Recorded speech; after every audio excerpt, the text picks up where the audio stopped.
નમસ્કાર વિદ્યાર્થી મિત્રો, 26 મે 2026ના ડેઇલી કરંટ અફેરમાં આપનું હાર્દિક સ્વાગત છે.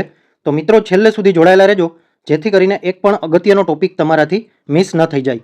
Question number 1. તાજેતરમાં 2026 બ્રિટિશ એકેડેમી ટેલિવિઝન એવોર્ડ્સ એટલે કે બાફતા એવોર્ડ્સમાં બેસ્ટ ડ્રામા સિરીઝનો એવોર્ડ કોણે જીત્યો? તો સાચો જવાબ આવશે મિત્રો option B, code of silence. હવે આ ITV1ની ક્રાઇમ ડ્રામા સિરીઝ છે. મુખ્ય અભિનેત્રી આમાં રોઝ એઇલિંગ ઇલિસ છે.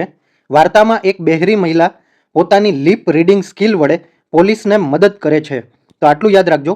હવે હરાવેલી અન્ય નામાંકિત સિરીઝ એટલે બીજી જે સિરીઝ હતી એની સામે જે આપણે ચર્ચા કરી એ સિરીઝ જીતી ગઈ. તો બાકીની બેસ્ટ સિરીઝ કઈ કઈ હતી? તો અ થાઉઝન્ડ બ્લોઝ ડિઝની પ્લસની હતી, બ્લુ લાઇટ્સ BBC 1ની હતી, this city is hours BBC 1ની હતી.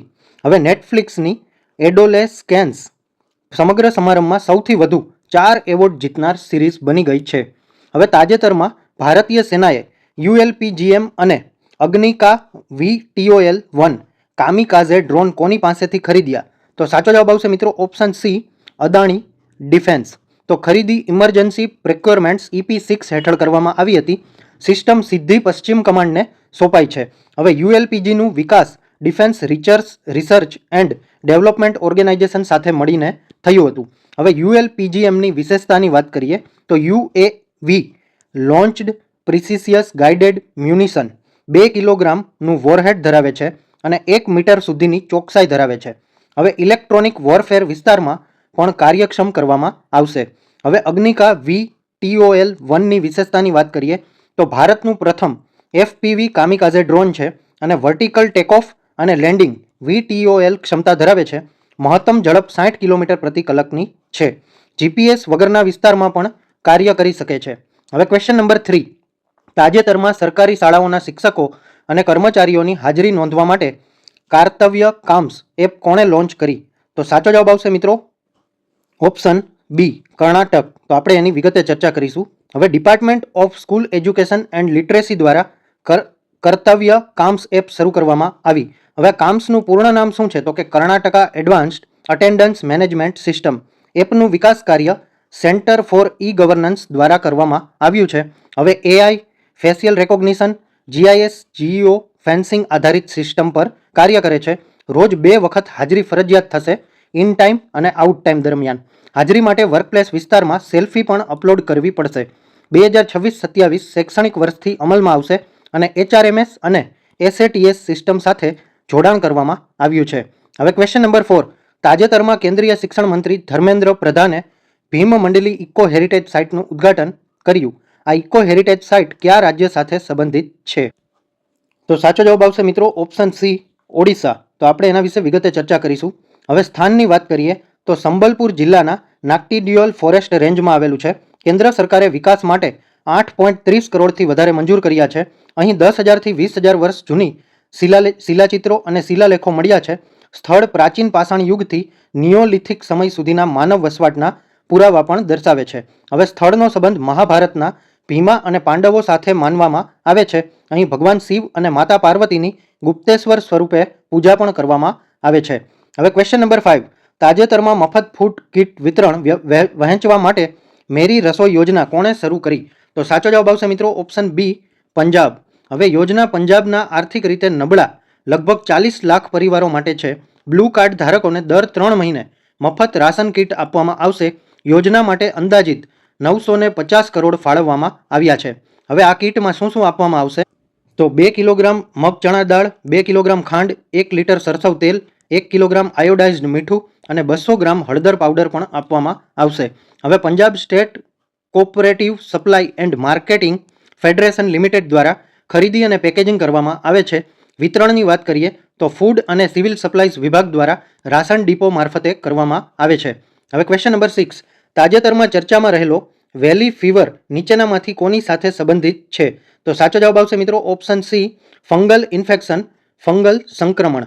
વેલી ફીવર એક ફંગલ ચેપ છે જેને કોસિડિયોડિયોમાઇકોસિસ તરીકે ઓળખવામાં આવે છે. આ રોગ કોસિડિયોઆઇડ્સ ફંગસના સ્પોર્સ એટલે કે શ્વાસ દ્વારા શરીરમાં જવાથી થાય છે. સૂકી અને ધૂળવાળી જમીનમાં ફંગસ વધે છે. પવન, ખેતી અથવા બાંધકામ દરમિયાન સ્પોર્સ હવામાં ફેલાતા હોય છે. આ રોગ માણસથી માણસમાં ફેલાતો નથી અને મુખ્ય અસરગ્રસ્ત વિસ્તારની વાત કરીએ તો અમેરિકાના એરિઝોના અને કેલિફોર્નિયા, મેક્સિકો અને મધ્ય અને દક્ષિણ અમેરિકામાં વધારે અસરગ્રસ્ત છે. હવે આના લક્ષણો એવા છે કે તાવ, ઉધરસ, થાક, શ્વાસ લેવામાં તકલીફ અને સાંધાનો દુખાવો. વધુ જોખમવાળા લોકો નબળી રોગ પ્રતિકારક શક્તિ ધરાવતા લોકો, ડાયાબિટીસના દર્દીઓ, ગર્ભવતી મહિલાઓ, બહાર કામ કરતા શ્રમિકો. હવે ક્વેશ્ચન નંબર 7. તાજેતરમાં ચર્ચામાં રહેલી પુસ્તક અપનાપનનું અનાવરણ કોણે કર્યું? તો સાચો જવાબ આવશે મિત્રો ઓપ્શન બી, શિવરાજ સિંહ. પુસ્તકમાં નરેન્દ્ર મોદી સાથેના 35 વર્ષના અનુભવ અને સંબંધનું વર્ણન કરેલું છે. તેમાં પીએમ મોદીના નેતૃત્વ, શિસ્ત અને કાર્યશૈલી વિશે માહિતી આપવામાં આવી છે. વાર્તા 1991ની એકતા યાત્રાથી શરૂ થાય છે. હવે પુસ્તકનું વિમોચન 26 મે 2026ના રોજ નવી દિલ્હીના નાસ્ક કોમ્પ્લેક્સ પૂસા ખાતે થશે. કાર્યક્રમમાં એમ વેંકૈયા નાયડુ અને એચ.ડી.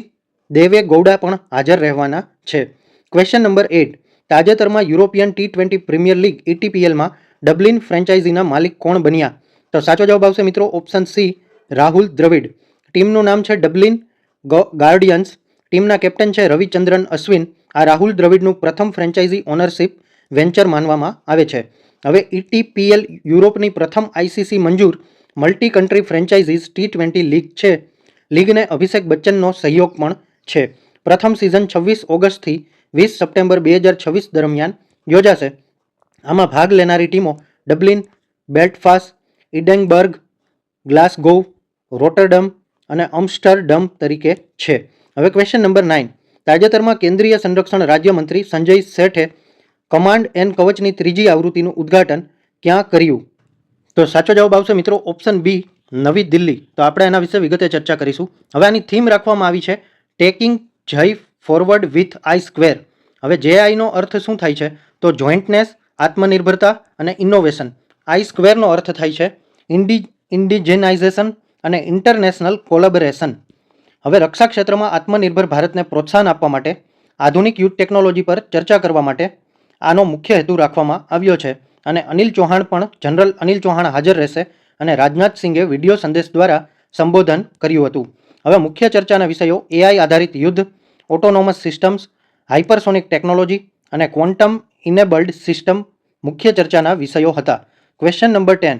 કોરિયાની વોયાગેસ ભારતનું પ્રથમ મેગા ગ્રીનફિલ્ડ શિપયાર્ડ કઈ જગ્યાએ વિકસાવશે? તો સાચો જવાબ આવશે મિત્રો option D, Tamil Nadu.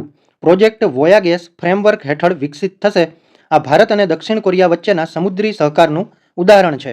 MOU HD કે સોય અને NSIP TN અને સાગરમાલા ફાઇનાન્સ કોર્પોરેશન વચ્ચે આ કોન્ટ્રાક્ટ MOU સાઇન કરવામાં આવ્યા હતા. હવે વાર્ષિક ક્ષમતાની વાત કરીએ તો 2.5 મિલિયન ગ્રોસ ટોનેજ GT એટલી એની વાર્ષિક ક્ષમતા રહેશે પોર્ટની. મેરીટાઈમ અમૃતકાલ વિઝન 2047 સાથે જોડાયેલો પ્રોજેક્ટ છે. 2047 સુધી ભારતને વિશ્વના ટોપ 5 શિપ બિલ્ડિંગ દેશોમાં સ્થાન અપાવવાના હેતુથી ડેવલપમેન્ટ કરવામાં આવી રહ્યું છે. હવે મિત્રો આ વિડીયો જોવાથી તમારા નોલેજમાં વધારો થયો હોય તો વિડીયોને એક લાઇક જરૂરથી આપી દેજો. તમે કઈ એક્ઝામની તૈયારી કરો છો એ કમેન્ટ કરી અને જણાવી દેજો. અને જો કોઈ તમારા મિત્ર તૈયારી કરતા હોય તો આ વિડીયો અચૂકથી શેર કરી દેજો. આ ચેનલમાં નવા હોય તો ચેનલને સબસ્ક્રાઇબ કરી લેજો અને બેલ આઇકન પણ દબાવી દેજો, જેથી કરીને આવનારી અમારી એક પણ અગત્યની અપડેટ આપનાથી મિસ ન થઈ જાય. ધન્યવાદ.